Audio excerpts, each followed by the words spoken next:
Olá pessoal, vamos seguindo aí o conteúdo de plantas de cobertura. Nessa aula a gente vai falar um pouco a respeito das funções que as plantas de cobertura acabam desempenhando quando a gente está associando com o plantio direto. Então, quais vão ser as consequências aí e o que dá para a gente ter de ganho no plantio direto com a utilização das plantas de cobertura. Então, dá para a gente conseguir conciliar as duas ferramentas, né, para ter uma melhoria no sistema de produção da nossa planta de interesse, do nosso cultivo de interesse aí. Vamos lembrar um pouquinho aí do que seria o sistema de plantio direto. É, Sem enrolar muito o nosso tema, quando a gente fala de plantio direto, eu estou falando de um processo em que eu vou fazer a semeadura sem um preparo envolvendo o revolvimento do solo. Ponto. Seria aí um conceito mais básico para o plantio direto. Então, quando eu estou falando de uma técnica de semeadura, onde eu não tenho esse processo de revolvimento do solo, onde eu não tenho esse preparo anteriormente, a gente trabalha aí com o plantio direto. A gente vai ter algumas semeaduras especiais, então eu vou ter ferramentas especiais para o processo acontecer. Eu só vou ter a formação de um sulco aí que seja suficiente para ter o contato com raiz, ter o contato com a semente, ter um processo de cobertura dessa semente que vai favorecer aí o processo de nascimento, né, de emergência dessa plântula, e necessariamente eu não tenho um preparo de solo em termos de revolvimento. Então, etapas como bioturbação não acontece, esse revolvimento por grade não vai acontecer. Então, é algo que é característico aí do plantio direto. Vai ter algumas variações em uma estrutura quase semi-direta, a gente vai ver isso ainda mais no final dessa disciplina. Então, algumas variações do plantio direto com uma alteração mínima. Então, dá para acontecer algumas variações dentro aí do plantio direto também. Só que aqui a gente está falando desse processo sem ter necessariamente um revolvimento do solo. Beleza. Então a gente já conseguiu concluir que eu não tenho o processo de aração funcionando, né? Eu não tenho arado aí para esse processo de preparo do solo. Aqui para o plantio direto. Existem momentos e existe algumas culturas, ou cultura quando eu falo uma questão tradicional de região, não cultura de planta, mas algumas tradições, enfim, em intercalar processo de plantio direto com o revolvimento solo. Só que aí já não é plantio direto, né? Então, se eu faço o revolvimento num ano, no outro eu não faço, eu continuo tendo o processo de trabalhar solo. Estou trabalhando solo. Não caracteriza aí o plantio direto dessa forma. Então, necessariamente, eu não vou ter esse processo de revolvimento, apenas aí o processo de semeadura que vai acontecer. Daí, para funcionar esse esquema essa relação, né, entre as plantas de cobertura mais o plantio direto, vamos considerar uma área X que apresenta ali as suas plantas de cobertura, naturalmente. A gente deixa essas plantas completarem o seu ciclo de vida, a planta já está seca ali, pós a conclusão do ciclo de vida, e a gente vai começar o nosso processo de preparo para o plantio direto. Só que é um preparo em que eu não vou revolver o solo, mas eu preciso espalhar a matéria orgânica presente dessa planta de cobertura. Então, formar uma palhada que necessariamente consiga cobrir o solo todo. Então, a utilização do rolo faca é um dos exemplos que dá para a gente usar. Então, a gente vai ter todo o processo aí de tombamento e acaba retirando essas plantas e espalhando essa planta no solo. Então, eu consigo ter uma cobertura homogênea dessa planta nesse solo que vai ser utilizado para o plantio direto. Então aí eu venho com a semeadora e nesse processo eu só vou fazer a abertura dos sulcos para a inserção das sementes, para o plantio das sementes. Tenho um processo aí de cobertura e tá tudo certo. Então eu tenho as plantas de cobertura aí atuando como essa palha, como essa proteção aí para o solo, e já vou direto para o processo de plantio sem ter uma etapa de revolvimento de solo. A gente vê atualmente aí o sistema de plantio direto sendo como uma grande inovação nos quesitos dentro da agricultura. Então, em regiões específicas, em locais específicos, a gente acaba tendo aí uma ação muito maior do plantio direto do que em outras áreas. A gente tem uma maior exploração de solo, então esse solo precisa de um preparo muito grande, enfim. Mas a gente vê o plantio direto aí como um mecanismo muito bom, até mesmo de manutenção, né? Manutenção desse solo.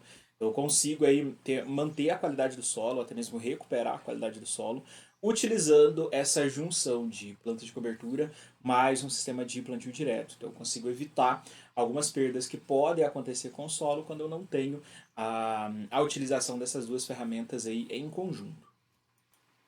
Aí a quantidade de fitomassa presente aí no solo como cobertura para utilização do plantio direto, ela vai estar relacionada principalmente com o grau de distribuição, né? Então, qual que é a uniformidade que eu tenho de distribuição dessa palhada, então desses resíduos da minha planta de cobertura, nesse solo em que eu vou realizar o sistema de plantio direto.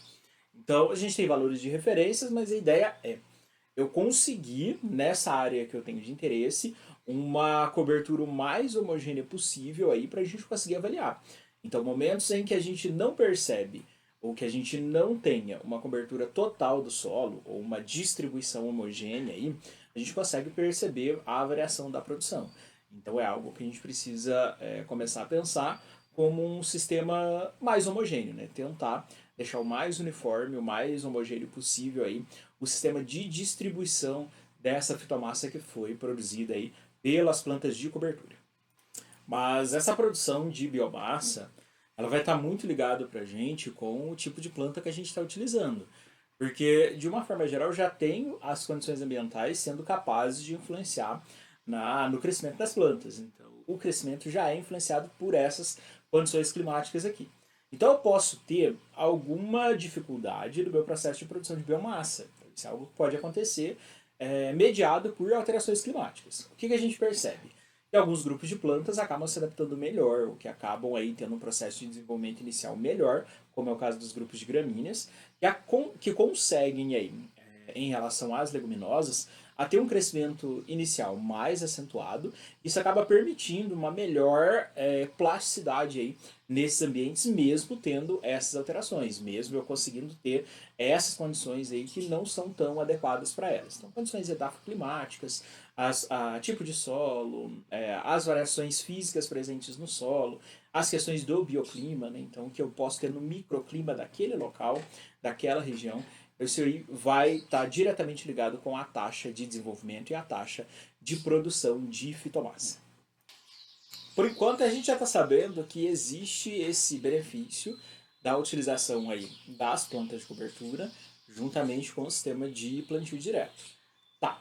Só que mesmo dentro dessa relação, a gente pode ter algumas variações, algumas metodologias que a gente pode utilizar de como esses dois eventos se relacionam para a gente conseguir melhorar a forma como que a nossa planta de interesse vai chegar nesse local via plantio direto. Então eu preciso aí começar a ver que dá para a gente moldar a forma de utilização da planta de cobertura com plantio direto para garantir uma melhor produção da nossa planta de interesse. Tá. Um dos exemplos que a gente tem é o cultivo antecipado da planta de cobertura. E basicamente é o meu evento em que eu vou realizar o plantio do primeiro momento onde as chuvas começam a aparecer. Para quê? Para eu conseguir garantir que eu tenho uma produção de fitomassa suficiente da minha planta de cobertura para quando a minha planta de interesse chegar. Então, quando a minha planta de interesse chega, eu já tenho fitomassa suficiente. E se eu não tenho fitomassa suficiente ainda, eu consigo aguardar um certo tempo para eu garantir que eu tenha uma cobertura adequada para quando eu for realizar o processo do plantio direto.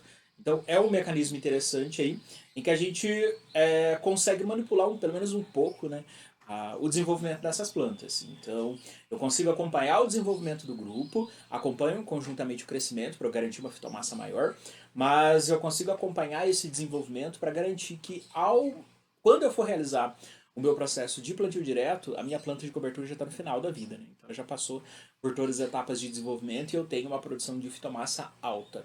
E aí sim eu entro com o plantio direto. Então dá para a gente poder fazer essa dinâmica, né, entre as duas plantas para garantir que a gente tenha uma eficiência de produção. Com isso a gente acaba dando preferência aí, quando se trata da nossa planta, da nossa cultura principal, a gente acaba dando preferência para plantas de ciclo de vida tardio. Para eu poder garantir que eu tenha uma cobertura, que eu tenha aí um estabelecimento, uma cobertura desse solo por um período maior.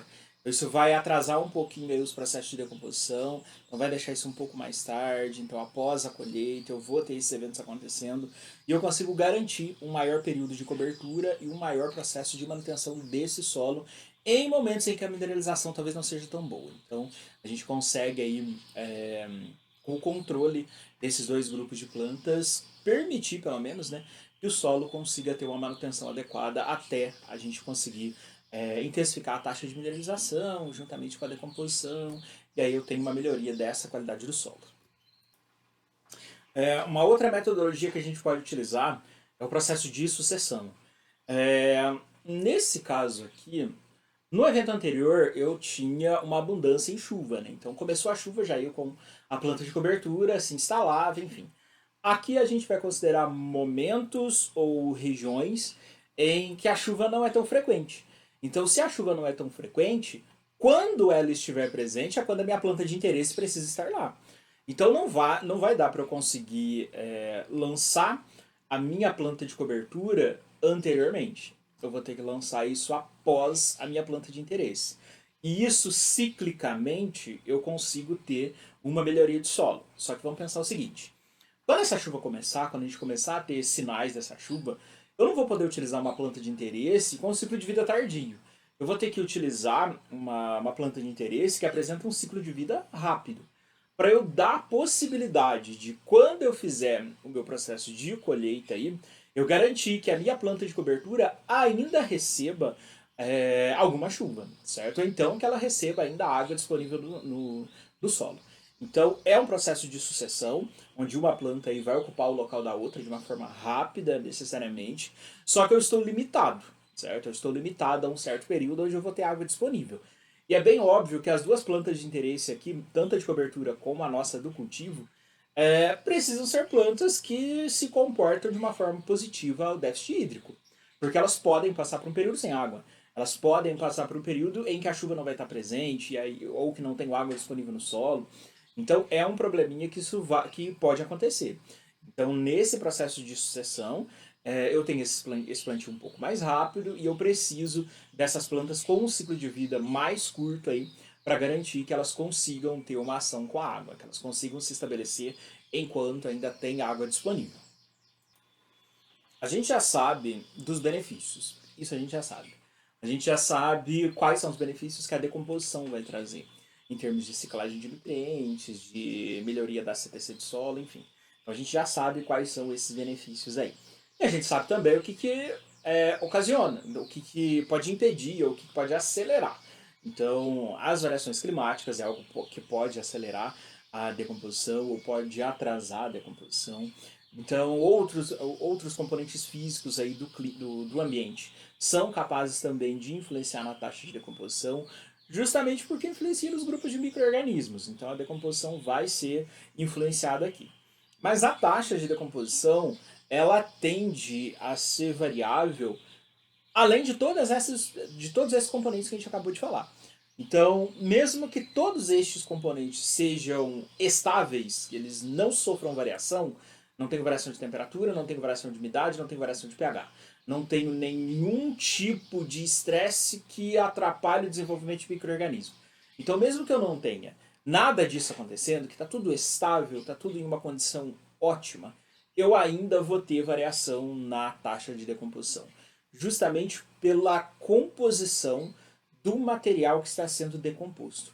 Então, o tipo de planta que eu estou utilizando como planta de cobertura, ela vai ter variação na forma, na taxa de decomposição. Então, a gente pode ter grupos de plantas que têm um evento de decomposição um pouco mais rápido, mais acelerado, outras que demoram um pouco, mas continuam utilizando a mesma microbiota e nas mesmas condições. Então, existe variação na taxa de decomposição relacionado aí à composição das plantas, à composição da matéria vegetal que está indo agora para solo, que está funcionando aí como uma palhada para a utilização aí posteriormente do plantio direto. Seguindo esse olhar aqui para a decomposição e os efeitos da decomposição para a taxa de nutrientes do solo, a gente não vai poder esquecer de alguns grupos de organismos que atuam como detritívoros nesse processo. Então, eles auxiliam os eventos de decomposição. que é a própria mesofauna. Então, os grupos aqui, que nem todos que estão aqui fazem parte, mas enfim, a gente vai ter um processo ligado à quebra de materiais que nem sempre os grupos de micro-organismos conseguem fazer.